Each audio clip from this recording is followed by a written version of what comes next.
Marta is running like her life depends on it. And one day it might.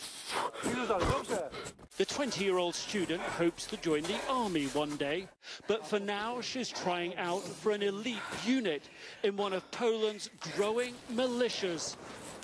Why do you like this? Why do you want to do it? Because I love sport. I have a problem for my condition, but I love this. But not everyone in her unit of fresh volunteers is up to it. This 30-year-old banker who read about the militia on their website is struggling. Many volunteers motivated by concerns about Russia. I think that it worries 3/4 of our society. Everyone should feel worried in this situation.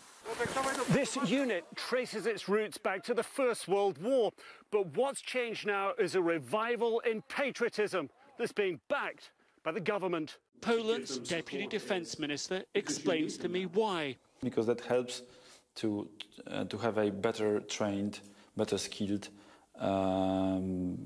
pool of people that could be called into military service in a time of a crisis.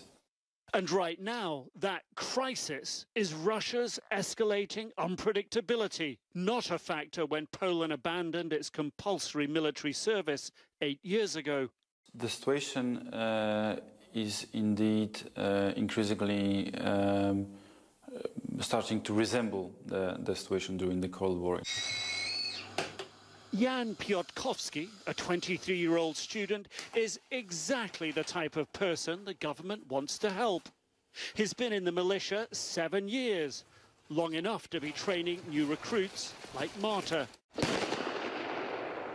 And long enough to know government support will up their game.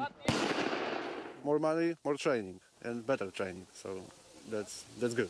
We want to be ready for anything that causes threat to Poland. And that means a lot more cold, wet weekends ahead. And as you can imagine, there's more than just those militias training in Poland. And today in Lithuania, a story we'll get to later this week, we were watching US troops and Lithuanian troops in live fire exercises, barely an hour's drive from that border with Kaliningrad. Hala?